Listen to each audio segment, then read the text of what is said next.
صدیق اکبر رضی اللہ تعالیٰ نے جب حضور کے ساتھ نکلے ہیں تو 6 باتیں اچھی طرح سمجھیں۔ نمبر 1، حضرت صدیق اکبر نے ہجرت پر جانے سے 4 ماہ پہلے 2 اونٹ تیار کر لیے تھے کہ کسی وقت بھی ہجرت کو کمانا ہے اور شاید ہم دونوں کو اکٹھا جانا پڑے اللہ۔ نمبر 2، اندھیری رات میں راستہ بتانے کے لیے عبداللہ بن ارقد کو اجرت پر تیار کر لیا تھا کہ راستہ بتانا ہے اور فلاں وقت ہمارے پاس پہنچ جاؤ۔ نمبر 3، اپنے بیٹے عبداللہ رضی کو یہ ذمہ داری سونپ دی کہ تم نے مکہ کی CID رہنی ہے، حالات ہم تک پہنچانا ہے کہ کیا ہو رہا ہے، رپورٹنگ کرو۔ نمبر 4، اپنی بیٹی اسما کو ذمہ داری لگا دی کہ ہم جہاں تک جائیں گے اطلاع مل جائے گی، کھانا وہاں پہنچانے کا انتظام کرنا ہے۔ نمبر 5، اپنے آزاد کردہ غلام عامر بن فہیرہ کی ذمہ داری لگا دی کہ بکریاں چراتے چراتے شام کو وہاں جگہ پر لے آنا، ہم وہاں پہ تازہ دودھ پی لیں۔ اللہ اکبر، اللہ اکبر۔ صدیق اکبر رضی اللہ عنہ۔ اور چھٹی بات، گھر میں جتنا مال تھا سمیٹ کے حضور کے ساتھ چل پڑے۔ والد نابینے تھے، بوڑھے تھے، بیٹی سے کہا اسما 2 دکھ ہو گئے، ایک تو بیٹا چلا گیا تمہارا باپ، اور دوسرا دکھ گھر میں چھوڑے ہی کچھ نہیں۔ ان نے باپ کو تسلی دینے کے لیے ایک مٹکے میں یا گھڑے میں پتھر رکھے اوپر باپ کا ہاتھ پھروا دے کہ کتنا وزنی ہے، پیسے یہاں پر ہیں، مال چھوڑ کر گئے ہیں۔ انہوں نے کہا چلو ایک دکھ تو ہے لیکن دوسری مالی پریشانی تو نہیں ہے، کچھ فرق نہیں پڑتا۔ تو صدیق اکبر نے کتنا اہتمام کیا ہے پیغمبر کے ساتھ صلی اللہ علیہ وسلم کے ساتھ جانے کا۔ اب حضور پاک صلی اللہ علیہ وسلم کے ساتھ آپ چل رہے ہیں، اب کبھی آگے کبھی پیچھے، کبھی دائیں کبھی بائیں۔ حضور نے پوچھا کیا ہوا، ایسا کیوں ہو رہا ہے؟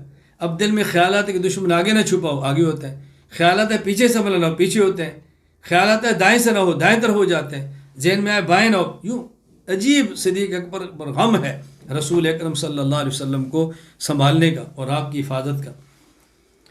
پتھریلی زمین ہے، پاؤں زخمی ہو رہے ہیں، صدیق اکبر کے پاؤں بھی زخمی ہوئے، رسول اللہ صلی اللہ علیہ وسلم کے بھی زخمی ہوئے، خون مبارک نکلنے لگا۔ صدیق اکبر بیٹھ کے حضور میرے کندھوں پر تشریف فرما دے۔ اس اپنے خادم کے دل جوئی کے لیے پیغمبر کندھوں پر سوار ہو گئے۔ صدیق اکبر رسول اللہ صلی اللہ علیہ وسلم کو لے کر غار کی طرف چل پڑے۔ یہاں بات سمجھنا، جب رسول اللہ صلی اللہ علیہ وسلم مکہ مکرمہ سے مدینہ جا رہے، اہل مکہ کی امانتیں تھیں، علی کو ان کے حوالے کر دیا کہ علی ان کی امانتیں سپرد کرو پھر آنا، اور خود کو ابو بکر کے ساتھ چلا دیا۔ تو 2 امانتیں ہیں، ایک اہل مکہ کی جو حوالے علی کے کی ہیں، ایک امانت خدا کی جو پیغمبر کا وجود ہے حوالے صدیق کا کیا ہے۔ اب آپ خود فرمائیں کہ کس امانت کا زیادہ حق تھا اس کی حفاظت کی جائے، اہل مکہ کے مال کہاں اور پیغمبر کی ذات کہاں؟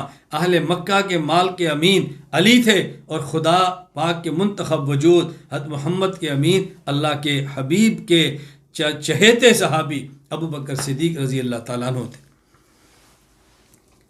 میں چونکہ اب سیرت تو پوری بیان نہیں کر رہا، پوری ہجرت کے واقعات کو پیش نہیں کر رہا، میں تو بڑے اختصار سے بات کر رہا ہوں۔ یہاں یہ بات سمجھیں، مشرکین مکہ نے اعلان کیا کہ جو محمد صلی اللہ علیہ وسلم کو زندہ گرفتار کر کے لائے یا سر لائے 100 اونٹ انعام میں دیں گے۔ یہی اعلان ابو بکر کے لیے تھا، زندہ گرفتار کر کے لاؤ یا ان کا سر لاؤ 100 اونٹ انعام دیں گے۔ دشمن خدا بھی سمجھتا تھا کہ پیغمبر کا جانشین ابو بکر، پیغمبر کا جانشین ابو بکر، اس کے بعد اور اسی کو سنبھالو۔ تو جو سر کی قیمت پیغمبر کی ہے وہی صدیق کی لگی ہے۔ دشمن بھی سمجھتا تھا، ہمیں بھی سمجھنا چاہیے کہ کس قدر اعتماد پیغمبر کو صدیق اکبر رضی اللہ تعالیٰ عنہ۔ اور یہاں یہ بات بھی سمجھیں، سر کی قیمت کا دین کی لگنا یہ پیغمبر کی سنت ہے، صدیق کی سنت ہے۔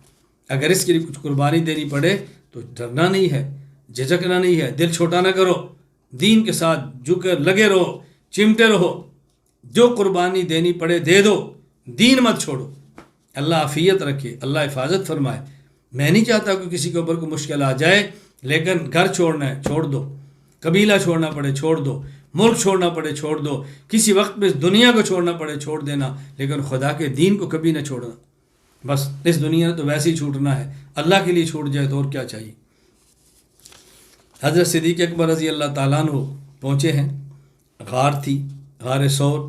حضور ٹھہرے پہلے میں جاتا ہوں کہ اندر سانپ نہ ہو، کوئی چیز ڈس نہ دے۔ اندر گئے، صاف کیا، صفائی کر دی، غار کو صاف کر دیا، اس کے اندر کپڑا اپنے پاس تھا، چھوٹ ٹکڑے کیے، چھوٹ سوراخ بند کیے اور کہا حضور اندر تشریف لیں۔ نبی پاک صلی اللہ علیہ وسلم تشریف لے آئے، اب ایک دو سوراخ باقی تھے، وہاں صدیق اکبر نے اپنی ایڑی کو رکھ دیا اور بیٹھ کے کہا حضور آپ آرام فرمائیں۔ صدیق اکبر نے جو بستر پیغمبر کا صدیق کی گود ہے، حضور آرام فرمائیں۔ سبحان اللہ، آرام فرمائیں، آرام فرما لیں۔ نبوت کے مبارک سر کے لیے کبھی گود صدیق کی ہے، کبھی گود صدیقہ کی ہے۔ پیغمبر کے سر کو کبھی راحت صدیق دے رہے ہیں، کبھی صدیق کی بیٹی صدیقہ دے رہی ہے۔ غار ثور کس قدر خوفناک منظر تھا، صدیق کی گود میں حضور آرام فرما رہے ہیں۔ جب دنیا چھوڑ کے قبر کی طرف جا رہے ہیں تو صدیق کی بیٹی صدیقہ کی گود میں حضور آرام فرما رہے تھے، اور یہاں سے آپ کی جان دنیا سے یعنی آپ کی جانے جانا اللہ کے حوالے ہوگی۔ میں اس پر ایک نقطہ عرض کرتا ہوں، باتیں بہت کہنے والی ہیں، میں ایک بات عرض کرتا ہوں۔ حضرت ایک ہے غار اور ایک ہے مزار۔ غار تو غار ہے، آپ جانتے ہیں، مزار قبر مبارک ہے۔ میں کہتا ہوں غار میں بھی خدشہ سانپ کا ہے، قبر میں بھی خدشہ سانپ کا ہے۔ غار میں خدشہ ہوتا ہے سانپ کا تو صدیق محافظ بن کے بیٹھے ہیں۔ پیغمبر احسان کا بدلہ کیسے دیتے ہیں؟ قبر میں بھی سانپ کا خدشہ ہوتا ہے تو وہاں پیغمبر پہلے گئے ہیں، صدیق بعد میں آئے ہیں۔ یا صدیق حفاظت کر رہے ہیں تو قبر میں پیغمبر آج بھی صدیق کے محافظ بنے بیٹھے ہیں۔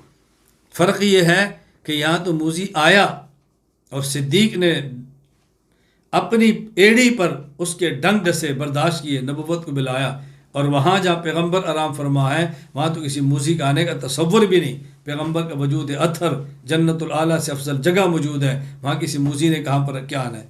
لیکن صدیق حضور پاک صلی اللہ علیہ وسلم کی معیت میں آج محفوظ ہیں اور قیامت تک محفوظ رہیں گے انشاءاللہ ثم انشاءاللہ۔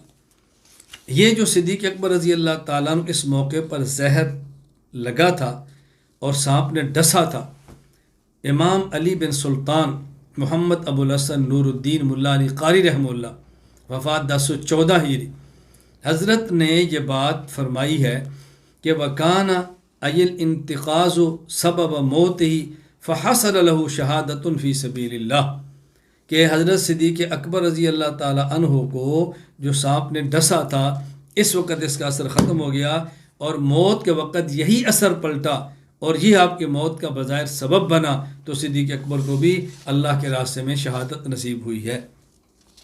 اتنی عجیب بات ہے، رسول اللہ صلی اللہ علیہ وسلم کو زہر کا ملا ہوا گوشت خیبر کے موقع پر یہودیہ عورت نے دیا، آپ نے لقمہ منہ میں رکھ لیا، وہی آ گئی، اطلاع مل گئی، آپ نے اس کو باہر پھینک دیا۔ امی عائشہ رضی اللہ تعالیٰ نے فرماتی ہیں اس زہر کا اثر بوقت موت پھر ابھر آیا اور حضور کی شہادت کے دنیا سے جانے کا سبب وہی بنا۔ تو جس طرح پیغمبر پاک کی موت کا سبب زہر کے اثر کا دوبارہ ابھرنا تھا، صدیق اکبر کی موت کا سبب اس زہر کے اثر کا دوبارہ ابھرنا تھا۔ جس طرح ان کو اس طرح شہادت ملی، صدیق کو بھی اسی طرح شہادت ملی۔ تو دیکھیں کس طرح مماثلت ہے پیغمبر اور صدیق اکبر میں۔